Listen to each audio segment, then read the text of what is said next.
तर मी narco taste करायला तयार आहे, मी कारवाई चौकशीला सामोरे जायला तयार आहे. परंतु याच्यात माझा त्या महिलेची देखील नार्को टेस्ट केली पाहिजे आणि त्या महिलेचा बोलवता धनी कोण हे देखील लोकांच्या समोर आलं पाहिजे. सर्व वार्ताहर मित्रांचे मनापासून स्वागत. माझ्यासोबत युवक काँग्रेसचे अध्यक्ष महबूब शेख, मुंबईचे अध्यक्ष श्री भोसले आणि श्री रवी वरपे हे देखील आहेत. आपल्या सर्वांना माहिती आहे की गेल्या वर्षभरापासून महाराष्ट्रामध्ये महाविकास आघाडी सरकार हे स्थापन झालेले आहे आणि अतिशय चांगल्या पद्धतीने महाराष्ट्रात महाविकास आघाडी सरकारचा कारभार चालू आहे. या वर्षभरापासून सातत्याने महाविकास आघाडी पक्षाच्या तिन्ही घटक पक्षांच्या प्रमुख नेत्यांना कुठल्या ना कुठल्या खोट्या आरोपांमध्ये टार्गेट करण्याचं काम सातत्याने काही राजकीय विचाराने प्रेरित असलेली मंडळी ही करत आहेत. त्यातलाच एक भाग म्हणून काल 26 डिसेंबर रोजी नागपूरमध्ये एक गुन्हा नोंद करण्यात आला. त्याच्यामध्ये आरोपीचं नाव महबूब इब्राहिम शेख, राहणार शिरूर कासार असं ते नाव होतं. आणि ते नाव आल्यानंतर राज्यातली भारतीय जनता पक्ष कामाला लागलं आणि त्यांनी एक नवीन दावा केला की हा आरोपी म्हणजे राष्ट्रवादी युवक काँग्रेसचा महाराष्ट्राचा अध्यक्ष माझ्या शेजारी बसलेला महबूब शेख आहे. ही बातमी महबूब शेखला कळल्यानंतर महबूब शेखनी सुरुवातीलाच आमच्या सर्वांनी माहिती दिली. तसंच सोशल मीडियाच्या माध्यमातून महाराष्ट्राला आणि संबंध यंत्रणेला देखील त्यांनी फोन केला, तपास अधिकाऱ्यांना, आणि स्वतःहून मागणी केली की त्या आरोपामध्ये जर काही तथ्य असेल तर पहिले माझी तुम्ही नार्को टेस्ट करा आणि जर मी त्याच्यावर दोषी आढळलो तर माझ्या तुम्ही जी कायद्याची तरतूद आहे त्या अनुषंगाने मला शिक्षा करा. हे सगळं होत असताना तपास यंत्रणा स्वतःचं काम करत असताना देखील आमच्यावर अतिशय जवळून प्रेम करणारी भारतीय जनता पार्टी जे पुन्हा येण्याचं स्वप्न पाहत आहे त्याच्यातले अनेक बडे नेते यांनी थेट औरंगाबादचं शहर गाठलं आणि त्या ठिकाणी आंदोलनाची सुरुवात केली आहे. तसंच नागपूरलाही गृहमंत्र्यांच्या निवासाच्या बाहेर एक आंदोलन सुरू झालं. अजून तपास पूर्ण व्हायचा आहे, याच्यामध्ये दोषी कोण आहे हे निश्चित व्हायचं आहे. हे सगळं व्हायच्या आधीच भारतीय जनता पार्टीने महबूब शेख ह्या विषयाला घेऊन एक राजकीय रंग दिला आणि पर्यायीने राष्ट्रवादीच्या माध्यमातून महाराष्ट्र सरकार बदनाम कसं करता येईल याचा एक डाव त्यांनी आखलेला आहे. या गोष्टीचं आम्ही निषेध करतो, खंडन करतो. राजकारण करायचं असेल जरूर करा, परंतु एखाद्या गुन्ह्याचा तपास किंवा त्याच्या संदर्भातली योग्य माहिती घेऊन किंवा एखादा व्यक्ती त्याच्यामध्ये दोषी आढळल्यास जर तुम्ही आंदोलन केलं असतं तर उचित झालं असतं. ह्या तपासामध्ये महबूब शेख हे पूर्ण सहकार्य करणार.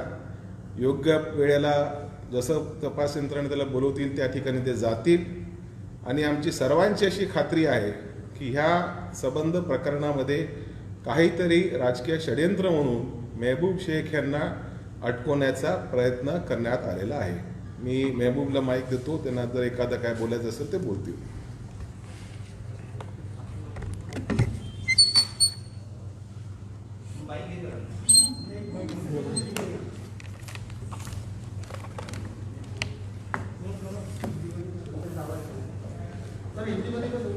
नंतर घेतो, आत्ताच घ्यायचं हिंदी, पहिले महबूबचं होतं. मग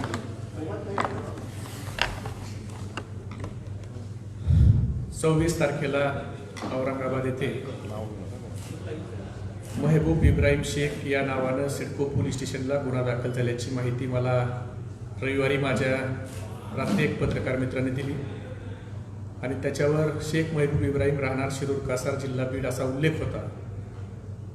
ते वाचल्याच्या नंतर मी संबंधित पोलीस स्टेशनच्या PIला फोन केला आणि आपल्या पोलीस स्टेशनला असा गुन्हा दाखल झाला आहे आणि ह्या नावाचा आरोपी आहे आणि जर हे खरं असेल तर शिरूर कासारमध्ये महबूब इब्राहिम शेख नावाचा मी सोडता दुसरा कोणीही माणूस नाही असं मी स्वतःहून तिथल्या PIला सांगितलं. तर त्यांनी सांगितलं आम्ही सकाळी याच्यावर बोलतो, आमच्या तपास अधिकारी मॅडम बोलतील, त्याच्यावर मी परत तपास अधिकारी मॅडमशी बोललो आणि त्यांना सांगितलं की मॅडम याची चौकशी करा, नेमका हा महबूब इब्राहिम शेख कोण आहे, कारण तुम्ही जो पत्ता दिला आहे त्या पत्त्यावर महबूब इब्राहिम शेख राहणार शिरूर हा मीच आहे, दुसरा कुणीही नाही.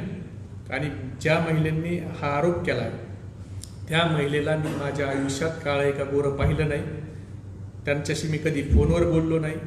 माझे सगळे मोबाईलचे CDR काढा, कॉल रेकॉर्ड काढा, त्या महिलेशी माझा कसलाही संबंध नाही. आणि गरज पडली तर मी नार्को टेस्ट करायला तयार आहे, कारण राजकारण करत असताना एखादा सर्वसामान्य कुटुंबातला पोरगा जर राजकारणात काम करत असताना कुठंतरी एखाद्या पदावर जातो आणि त्याचं राजकीय आयुष्य अशा खोट्या नाट्या केसेसने जर उद्ध्वस्त करायचा प्रकार होत असला तर हा दुर्दैवी प्रकार आहे, असा होता कामा नये. मी जर दोषी असलो तर मला याच्यात मी कुठल्याही चौकशीला सामोरे जायला तयार आहे, परंतु याच्यात माझा कसलाही संबंध नसताना फक्त राजकीय द्वेषापोटी हे कुणी केलंय का हे देखील पोलिसांनी तपासलं पाहिजे. मी कोणत्याही चौकशीला सामोरे जायला तयार आहे. ती फिर्याद मी वाचली, त्या फिर्यादीमध्ये जे उल्लेख करण्यात आला 10 तारखेला त्या महिलेला फ्लॅटवर बोलवलं गेलं महबूब शेख या नावाच्या इस्माने. तर 10 तारखेला मी स्वतः इथं राष्ट्रवादी भवनला मुंबईमध्ये होतो, मंत्रालय परिसरात होतो. 10-11 या पूर्ण दिवस 9, 10, 11 या तिन्ही दिवस मी मुंबईत होतो. 14 तारखेला त्यांनी त्या फिर्यादीमध्ये सांगितलं की त्यांच्यावर अतिप्रसंग झाला. तर 14-11ला मला वाटतं लक्ष्मीपूजन होतं, दिवाळीचा तो दिवस होता आणि त्या दिवशी मी माझ्या गावाकडे होतो. सकाळी आम्ही एक पिठाच्या गिरणीचं वाटप रोहित दादा पवार आणि आजबे काका यांच्या वाढदिवसाचं केलं. त्यानंतर दुपारी आम्ही सिद्धेश्वर संस्थानचे महंत विवेकानंद शास्त्री महाराज यांच्या सिद्धेश्वर संस्थानावर जाऊन त्या ठिकाणी महाराजांचा वाढदिवसाच्या निमित्ताने सत्कार केला. त्यानंतर संध्याकाळी मी सर्व शहरातल्या व्यापाऱ्यांना त्या ठिकाणी भेटत होतो. माझे कॉलेजचे गुरुजी महारुद्र डोंगरे सर गेल्या 12 वर्षापासून लक्ष्मीपूजनाचं जेवण हे रात्रीचं जेवण मी त्यांच्याकडे जाऊन करत असतो आणि रमजान ईदला ते सहकुटुंब माझ्याकडं येत असतात. हे आमचा 12 वर्षापासूनचा संबंध आहे. तर त्या दिवशी रात्री 8 ते 9 या वेळेत मी त्यांच्या घरी त्या ठिकाणी जेवण करत होतो. त्यांच्या सगळ्या कुटुंबाला ते गोष्ट माहीत आहे. मी अनेक व्यापाऱ्यांना त्या ठिकाणी दिलीप जायबाई शिक्षक असतील त्यांच्या घरी भेटलो, अनुरण खाब असतील त्यांच्या दुकानाला भेट दिली. या सर्व व्यापाऱ्यांना 14 तारखेला मी शिरूरला भेटलो. हे सगळं असताना माझे टावर लोकेशन काढा, माझे कॉल डिटेल काढा, पण कृपा करून असे खोटारडे आरोप ज्याच्यात काही तथ्य नाही असे आरोप करून एखाद्याचं जीवन कृपा करून उद्ध्वस्त करू नका. राजकारण करायचं जर कुणाला असेल तर त्याला अनेक गोष्टी आहेत, पण कृपा करून एखाद्याचं आयुष्य तुम्ही अशा खोट्या आरोपांनी उद्ध्वस्त करू नका ही मला हात जोडून विनंती करायची. आणि पोलिसांना मला विनंती करायची, माझी नार्को टेस्ट करा, तो महबूब शेख कोण आहे ते शोधा. मी असेल तर तुम्ही मला द्याल ती शिक्षा मला मान्य आहे, पण याच्यात जर कुणी जाणीवपूर्वक मला बदनाम करण्यासाठी माझ्या पक्षाला बदनाम करण्यासाठी जर हेतू परस्पर कुणी जर करत असेल तर त्याचा देखील शोध आपण घेतला पाहिजे. त्या महिलेची देखील नार्को टेस्ट केली पाहिजे आणि त्या महिलेचा बोलवता धनी कोण हे देखील लोकांच्या समोर आलं पाहिजे. शेवटी राजकारण हे जर एवढ्या खालच्या पातळीला जाणार असेल तर मला वाटतं हा एक चुकीचा पायंडा राजकारणामध्ये पडता कामा नये. विरोधी पक्षाने देखील संपूर्ण प्रकरणाची व्यवस्थित माहिती घ्यायला पाहिजे. आणि मी पुन्हा एकदा सांगतो, माझे कॉल डिटेल्स काढा, माझा CDR काढा, त्या दिवशीचे माझे सगळे टावर लोकेशन काढा जे फिर्यादीत आहेत. त्या दिवशी जर महबूब शेख आणि त्या महिलेचं कधी जर साधं फोनवर संभाषण झालं असेल, मेसेजवर बोलणं झालं असेल तर मी या प्रेसच्या माध्यमातून सांगतो महबूब शेख फासावर जायला तयार आहे. पण कृपा करून कुणाचं आयुष्य तुम्ही असं उद्ध्वस्त करू नका. एखाद्याने राजकीय आयुष्यात काम करताना काही जर संबंध असताना फक्त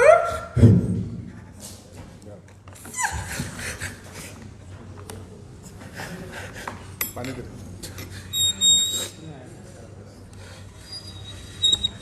सत्य काय असतं आपल्याला सर्वांना माहितीच आहे. आणि एखाद्या सच्च्या पदाधिकाऱ्यावर अशा पद्धतीचा जेव्हा प्रसंग येतो तेव्हा सच्चाई ही तोंडातनं नव्हे तर अश्रूंच्या रूपाने आपल्या सर्वांच्या समोर येते. महबूबच्या सोबत आम्ही सर्व पक्षाचे लोक आहोत. त्याच्यावर झालेला हा आघात हा राजकीय सूडबुद्धीने झाला आहे असा आमचा सर्वांचा आत्तापर्यंतचा निकष आहे. आणि येणाऱ्या काळामध्ये तपास यंत्रणेला, पोलीस यंत्रणेला पूर्णपणे सहकार्य करून खऱ्याचं खरं आणि खोट्याचं खोटं करण्याची भूमिका राष्ट्रवादी काँग्रेस पक्षाची आहे.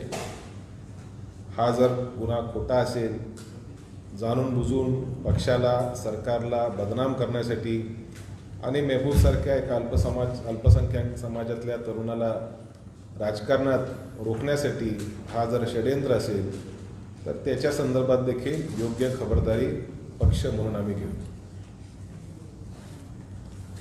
याच्यानंतर थोडं दिल्लीचा विषय घेतो मी. त्यानंतर काय बोलायचं तुम्हाला? काय बोलायचं? त्यांना विचारायचं काय विचारायचं तुम्हाला ह्या प्रश्नावर? तुम्हाला असं वाटतं का यामध्ये काही इथल्या स्थानिक राजकारणाचं परिपाक आहे, त्यामुळे अशा पद्धतीनं आरोप? नाही, मला असं वाटतं, मी पोलिसांना विनंती करतो आणि माझे हात जोडून विनंती पोलिसांना की असा प्रकार जर खरा असेल तर कठोर शासन व्हायला पाहिजे. पण दुर्दैवाने जर कुणी राजकारण याच्यात करत असेल तर हे देखील शोधलं पाहिजे की कुणाच्या पोटात सर्वसामान्य कुटुंबातून आलेले मुलं हे कुणाच्या डोळ्यात चालतात आणि याच्या मागं कोण आहे, ह्यांचा बोलावता धनी कोण आहे, हे देखील पोलिसांनी शोधलं पाहिजे. मला विनंती करायची त्यांना की तुम्ही ह्या प्रकरणाचा छडा लावा, नाहीतर उद्या हे आरोपाचं सत्र सुरू होईल आणि कुणीही सामान्य कुटुंबातली पोरं हे राजकारणात पुढे येऊ शकणार नाहीत. म्हणून याच्या मागं कोण आहे हे पोलिसांनी शोधलं पाहिजे. मी कधीही माझी नार्क करून घ्यायला तयार आहे, कधीही. पण ह्याच्या मागं याचा बोलविता धनी ह्या महिलेचा कोण आहे, तो मेहबूब इब्राहिम शेख कोण, आणि ह्याच्या मागं काय षडयंत्र, हे पोलिसांनी याच्यात शेवटपर्यंत गेलं पाहिजे. याच्यात तुम्हाला वाटतं ते विरोधी पक्षातले लोक आहेत ते काय समस्या आहे? असं आहे की आज ज्या पद्धतीनं आंदोलनं होत आहेत, जे ठरवून केली जात आहेत आणि कुठल्याही प्रकारची माहिती न घेता जर अशा पद्धतीनं आंदोलनं केली जात असेल तर मला वाटतं याच्यात काहीतरी ठरवून चाललंय आणि ह्या प्रकरणात काहीतरी राजकीय त्या ठिकाणी वास यायला लागलाय. एवढ्या मोठ्या प्रकरणात माहिती न घेता जर आंदोलन केली जात असतील एखाद्या राजकीय पक्षाकडनं तर मला वाटतं कुठंतरी ही गोष्टचा विचार पोलिसांनी केला पाहिजे. शेवटपर्यंत ह्या घटनेच्या मुळापर्यंत गेलं पाहिजे.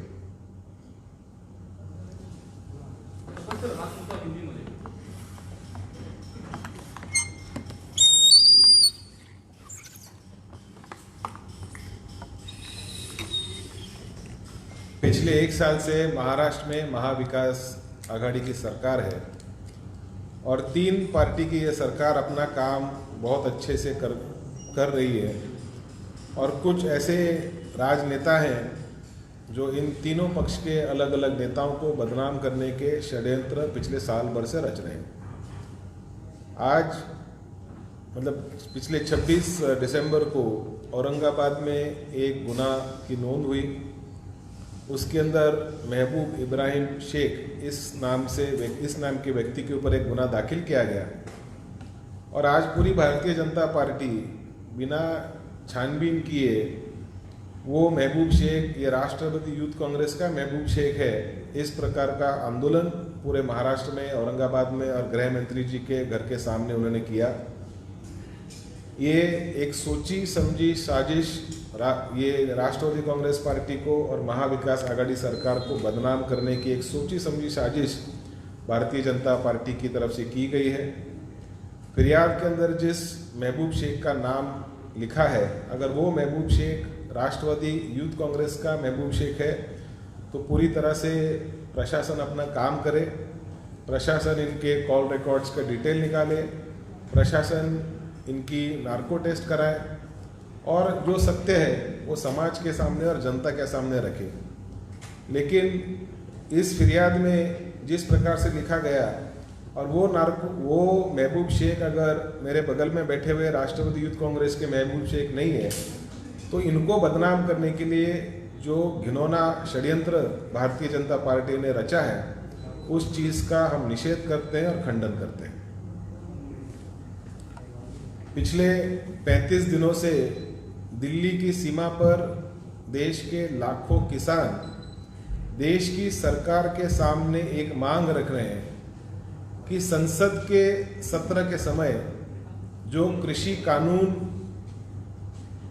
देश की सरकार ने मंजूर किया, उस कृषि कानून को तुरंत रद्द किया जाए, ये मांग देश के लाखों किसानों ने देश के प्रधानमंत्री श्री नरेंद्र मोदी जी को और देश के कृषि मंत्री श्री नरेंद्र सिंह तोमर जी को की। जब इस कानून को संसद में लाया गया तो विपक्ष ने मांग की कि इस बिल को मंजूर करने से पहले इस बिल को जॉइंट सिलेक्ट कमेटी के पास भेजना चाहिए, लेकिन 303 की ताकत रखने वाली मोदी सरकार ने इस बिल को मंजूर करते हुए देश के किसानों के अधिकार को कॉरपोरेट ठेकेदार इन लोगों को बेच दिया। आप देख रहे हैं कि जिस प्रकार से लाखों किसान भाई आज दिल्ली की सीमा पर आ पहुंचे हैं और एक आस लगा के बैठे हैं कि आज जो चर्चा सरकार और किसानों के बीच में चल रही है, उस चर्चा के माध्यम से कुछ फल निकले, कुछ डिसीजन निकले और वो डिसीजन किसान के हक में हो। इस मिट्टी को सींचने वाला जो हमारा किसान भाई है उसकी रक्षा में हो। ये कानून दो ही मांग उन्होंने रखी है। ये कानून जो पिछले संसद के सत्र में मंजूर हुआ, उस कानून को खारिज किया जाए। दूसरी मांग ये है कि आने वाले समय में किसान के संदर्भ में अगर आप कोई कानून करना चाहते हैं तो राष्ट्रवादी कांग्रेस पार्टी मांग करती है कि उस कानून के ऊपर संसद में चर्चा हो, बहस हो और चर्चा के माध्यम से, जनता के माध्यम से पूर्ण रूप से एक कंसेंसस बनाने के बाद कोई कानून जनता के ऊपर थोपना चाहिए। भारतीय जनता पार्टी के सरकार ने किसी प्रकार का कंसेंसस नहीं लिया, किसी प्रकार का एकमत लोगों के बीच में नहीं बनाया। हमारी मांग थी विपक्ष की कि जॉइंट सिलेक्ट कमेटी में ये बिल जाए, वहाँ पे भी हमारी मांग को ठुकराया गया और नतीजा आप सब देख रहे हैं। इतनी ठंडी में भी किसान भाई दिल्ली की सीमा पर डट के खड़े हैं। राष्ट्रवादी कांग्रेस पार्टी हमारे किसान भाइयों के साथ है, उनकी हिम्मत को सलाम करती है और मोदी सरकार से एक बार फिर विनती करती है कि कृषि कायदे को वापस लेने के संदर्भ में उचित निर्णय आज की बैठक में हो, ऐसी विनंती करती है। धन्यवाद।